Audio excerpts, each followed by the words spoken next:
जय सत्यम सिद्धायन में स्वागत है आप सभी का हमारे YouTube चैनल पर। मैं यतेंद्र मोहन घंसल, सदगुरु स्वामी सत्येंद्र सत्य साहिब जी का शिष्य व सत्यासी मिशन का भक्त। आज आप सभी को सदगुरु बोध पुस्तक से स्वामी सत्येंद्र सत्य साहिब जी की जीवनी के एक नए लेख से अवगत कराने जा रहा हूँ, जिसका शीर्षक यानी टाइटल है तंत्र क्रिया से अकाल मृत्यु।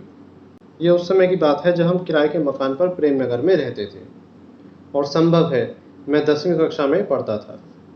मैं यानी सत्य साहिब जी। तो मकान मालिक के बीच के लड़के शंकर लाल वर्मा कचहरी में बाबू लगे थे और इनका पहला विवाह अमरगढ़ से हुआ था। हम सभी उसमें सम्मिलित हुए थे। इनकी पत्नी गर्भावस्था के 7वें माह में चल रही थी। एक दिन ये प्रातः उठी। उन्होंने चौक में देखा कि जहाँ शौचालय बना है उससे पहले छत पर जाने की सीढ़ियों से आगे एक हैंडपंप लगा था। उसके बिल्कुल नीचे एक बड़ी सी अष्टदल त्रिकोण निर्मित आटे, सिंदूर, हल्दी आदि से रंगोली बनी हुई थी। उसके बीच में एक बुझा हुआ आटे का दीपक रखा था, जो शायद रात्रि भर जला होगा। वो नल की ओर मुख करे रखा था।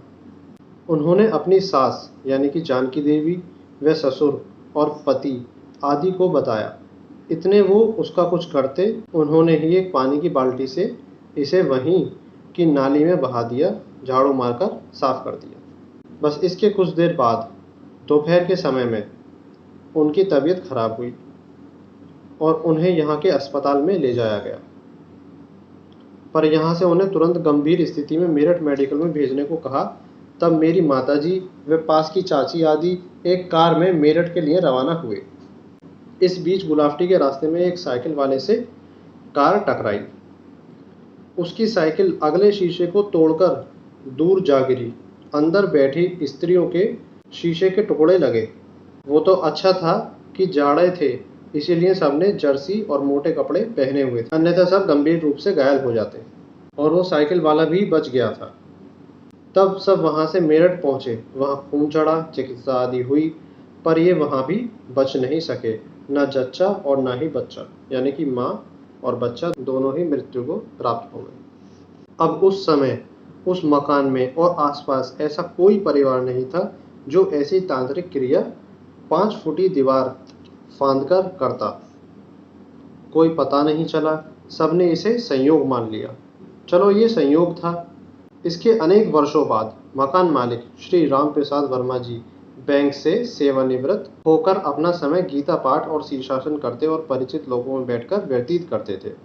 तब इन्हीं भाई शंकरलाल वर्मा का दूसरा विवाह बुलंदशहर के सूरज भान साउंड सर्विस वालों की बेटी से हो चुका। वह संतान भी थी। ठीक तभी पूर्व जैसे आटे, हल्दी आदि से निर्मित और दीपक रखी तांत्रिक रंगोली ठीक वहीं हैंडपंप के सामने बना रखी थी। अब की बार इन्हीं ताऊ रामप्रसाद जी ने उसको पानी और झाड़ू से साफ करते हुए नाली में बहा दिया। तब ये भी उसी दिन सिर की नस फटने से काले आम के पास बने एक प्राइवेट अस्पताल में मृत्यु को प्राप्त हुए। अब इसे क्या कहेंगे, एक संयोग या सत्यता? तब उन दिनों में हमारा परिवार आज के आश्रम में आ चुका था। मैंने कहीं भी आना जाना बंद कर दिया था। तब ये परिवार के सदस्य मेरे पास मान्यता रखते हुए आते थे। इनके उस संबंध में पूछने पर कि किसने ये किया, तब मैंने बताया कि वैसे तो पूर्व जन्म का फल होता है, चाहे वो अल्पायु हो या दीर्घायु हो, परंतु ये तांत्रिक क्रिया मोहल्ले के एक प्रतिष्ठित परिवार ने अपनी कन्या और पारिवारिक स्थिति की सुदृढ़ता को तांत्रिक द्वारा ऐसे स्थान पर ये कराने को बताई थी जहाँ 3 परिवार और पृथ्वी से निकला नल हो। और ऐसा यही था, यानी कि आपके घर में, जहाँ एक और मकान मालिक और बीच में हम और तीसरे भाग में परिवार रहता था। और नीम का पेड़ भी था, बड़ा चौक और वहीं पुराना हैंडपंप भी लगा हुआ था। इसके बाद उनके यहाँ पूजा पाठ आदि और आश्रम के यज्ञ अनुष्ठानों में आने से फिर ऐसी कोई दुर्घटना नहीं हुई।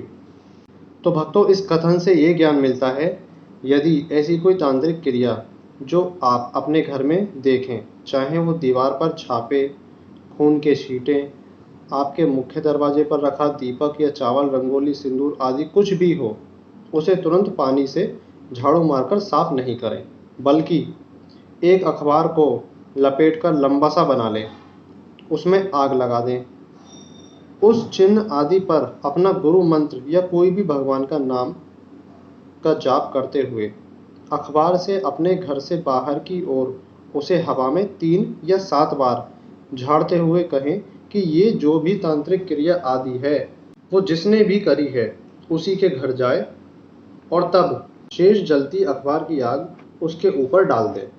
तब सारी आग बुझ जाने पर उस सबको पानी से साफ करें, लेकिन पानी में थोड़ा सा गंगा जल जरूर मिला लें और वहाँ से उसे बाहर की ओर सफाई करते हुए ले जाएं। ऐसा करने से कैसी भी तांत्रिक क्रिया हो, सबका प्रभाव जिसने किया है उसी के घर चला जाता है और आप सुरक्षित हो जाते हैं। तो ऐसी अनगिनत भक्तों द्वारा अनुभूत प्रयोग हैं और आप भी ऐसा करके देखें तो आपको लाभ मिलेगा।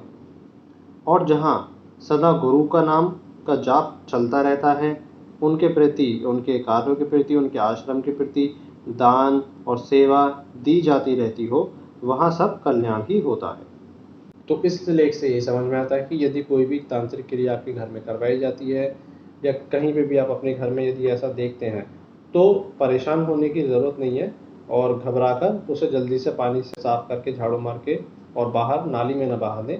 जैसा इसमें आपको प्रयोग बताया गया है ठीक वैसा ही करें तो आपको लाभ मिलेगा और किसी प्रकार की आपको कोई हानि भी नहीं होगी। तो इस लेख में इतना ही। फिर मिलते हैं नेक्स्ट वीडियो में एक नए लेख के साथ। तब तक आप अपना ध्यान रखिए। ज़्यादा से ज़्यादा जप, ध्यान, सेवा और तप करते रहिए। आपका हमेशा कल्याण ही होगा। मिलते हैं नेक्स्ट वीडियो में। जय सत्यम सिद्धाय रहा।